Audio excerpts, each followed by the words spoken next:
He stepped through the gleaming glass doors of the towering building, his own name etched subtly into the polished brass of the plaque beside it, and was immediately met with suspicion.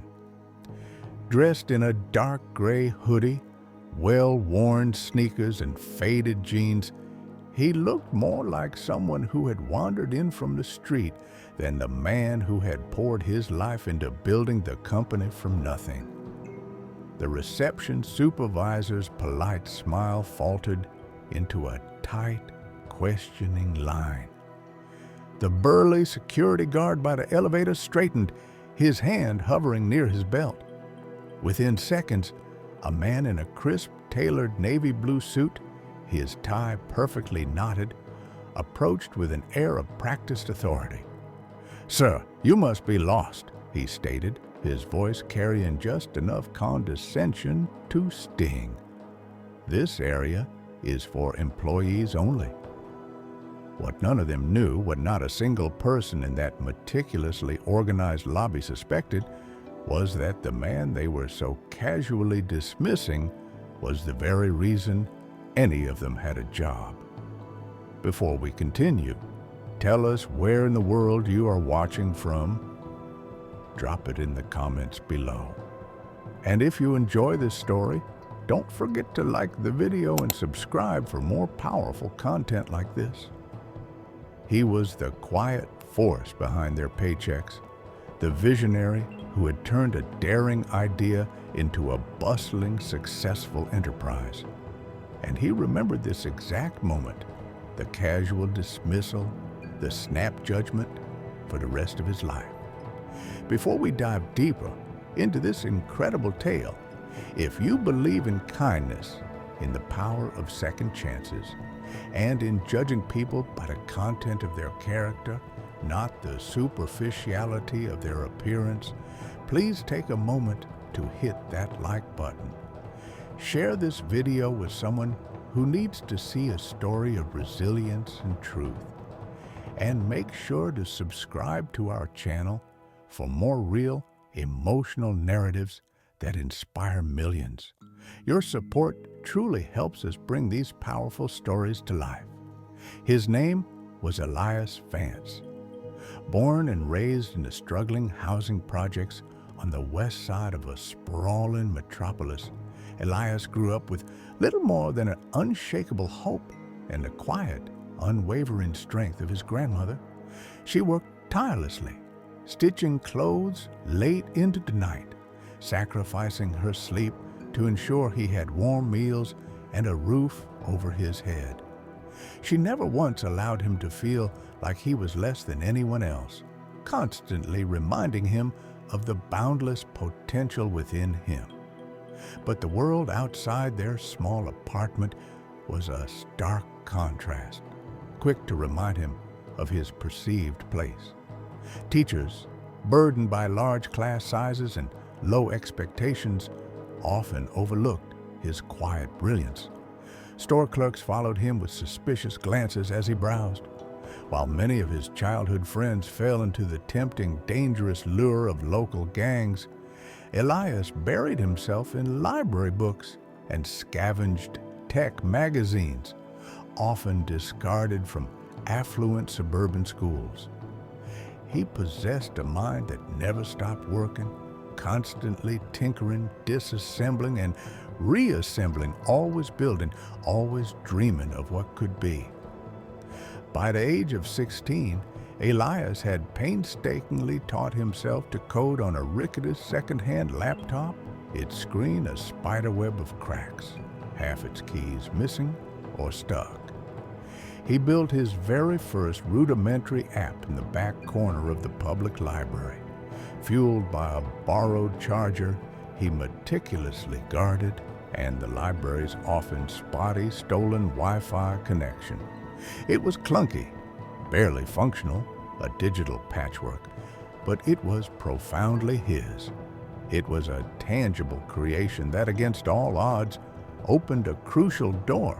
He won a citywide Youth Innovation Award, a small but significant triumph that caught the attention of a shrewd local entrepreneur. This encounter led to a summer internship, an opportunity that would change the trajectory of his entire life. That summer, Elias absorbed knowledge like a thirsty sponge in a desert. While many others his age were out partying, celebrating newfound freedoms, he was up at 3 a.m, meticulously sketching prototypes and complex algorithms on paper napkins, fueled by cheap coffee and an insatiable drive. Years later, armed with relentless determination and a groundbreaking idea, he founded Nexus Flow Solutions, a tech company built on a foundation of transparency, unwavering ethics, and universal accessibility, values deeply shaped by every challenging experience he had lived through. But success, as with any truly worthwhile endeavor, did not come easily. Elias faced countless rejections from potential investors, some barely bothering to conceal their ingrained biases.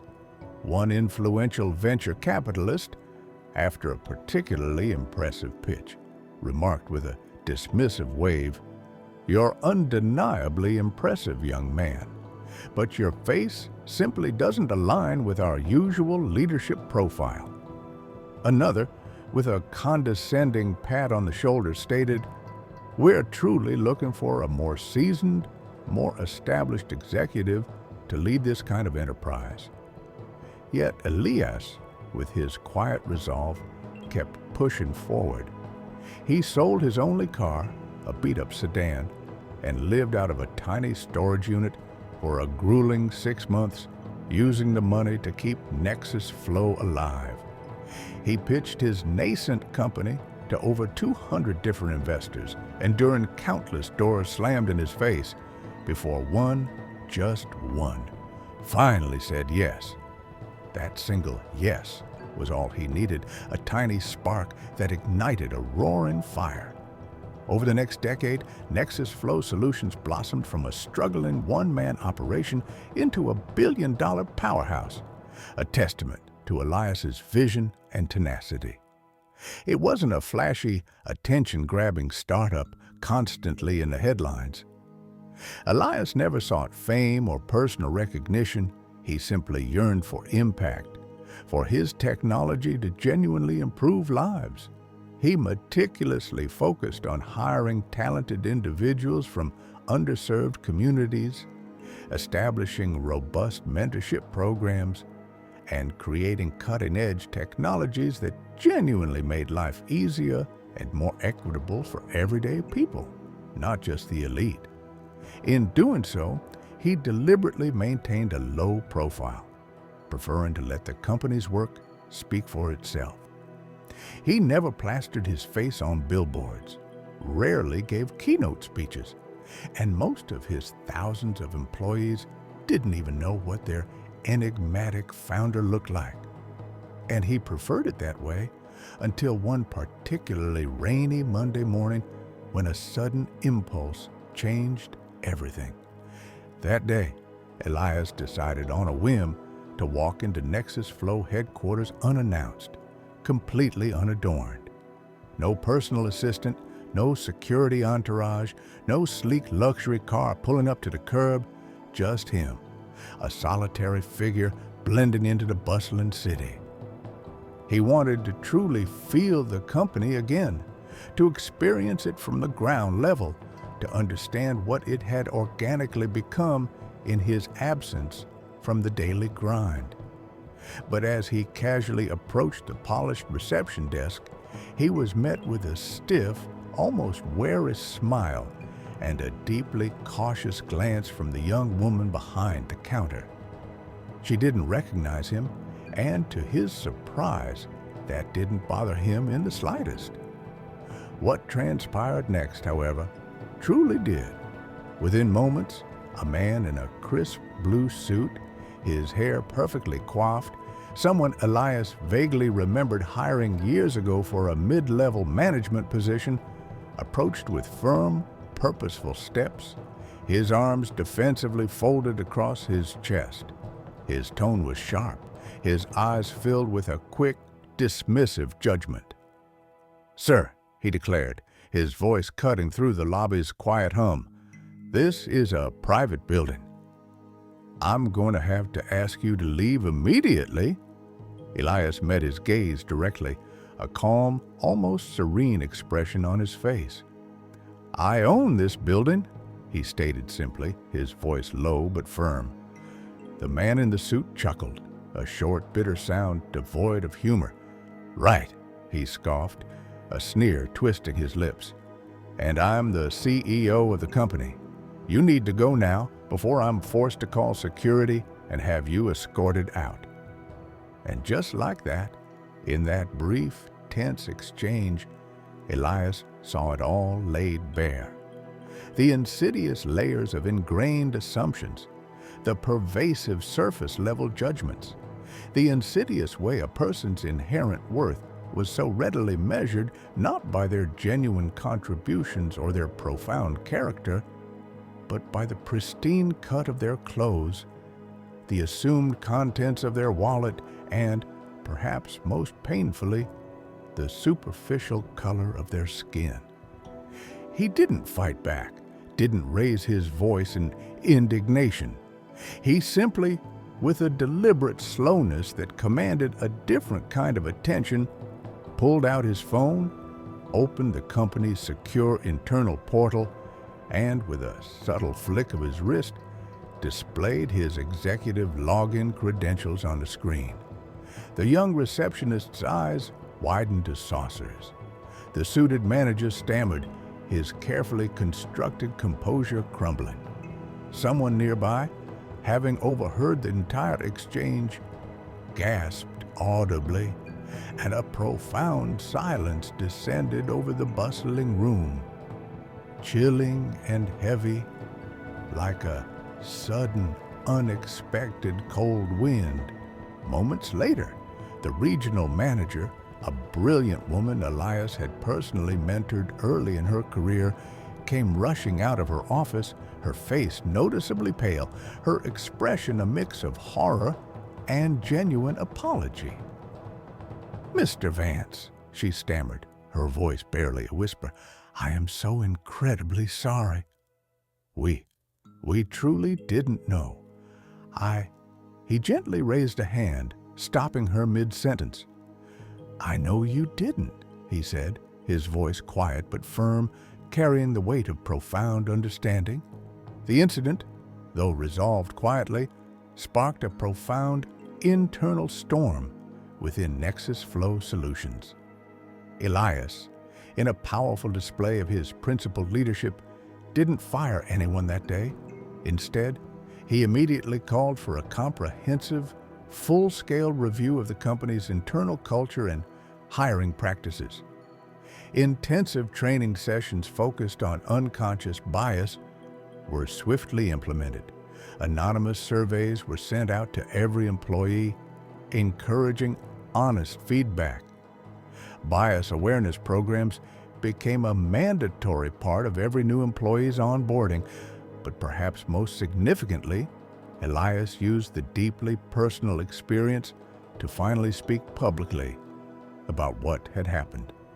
He shared his story not to shame or humiliate, but to genuinely teach, to illuminate a pervasive truth. He spoke to prominent news outlets not with anger or bitterness, but with a calm, unwavering truth that resonated deeply. He told the world, in his own humble yet powerful words, what it truly felt like to walk into a place you painstakingly built from the ground up and be told unequivocally that you simply didn't belong. The story went explosively viral. Millions of people from all walks of life resonated profoundly with his experience. Some openly wept, deeply moved by the raw honesty. Many reflected on their own similar encounters with prejudice. A vast number shared their personal stories in solidarity. And Elias Vance, a man who had once deliberately shied away from the blinding glare of the spotlight, became an unintentional but powerful symbol of dignity, unwavering resilience, and profound grace in the face of injustice. Weeks later, that same front desk in the Nexus Flow lobby bore a new, prominently displayed sign. Its message, simple yet profound. Everyone is welcome here. No assumptions, no exceptions. The man in the blue suit, humbled and irrevocably changed, remained with the company. After a long, arduous, and deeply humbling conversation with Elias, and months of internal growth and self-reflection, he emerged as one of the most active and vocal champions for equity and inclusion within Nexus Flow Solutions. Elias's story wasn't just about the insidious nature of racial bias or the stark realities of wealth disparity. It was about something far deeper, far more universal. It was about the inherent human tendency to judge before we truly understand, to look with our eyes wide open but still fail to truly see, to tragically forget that genuine greatness often walks in quietly, wearing the simplest of clothes, carrying the invisible yet profound weight of silent battles. If this powerful story moved you, if it served as a poignant reminder of the paramount importance of seeing people for who they authentically are, not merely how they appear on the surface, please honor that feeling. Hit that like button, share this video with someone who desperately needs a dose of hope and inspiration, and subscribe to our channel. Your unwavering engagement helps us continue to share these transformative stories that open hearts and minds across the world, fostering a deeper understanding and empathy in a world that so desperately needs it. As a special request, please tell us in the comments below, have you ever been underestimated, judged unfairly, or dismissed because of how you looked, the way you dressed, or where you came from? Your story, your truth, might just be the inspiration someone else needs to hear.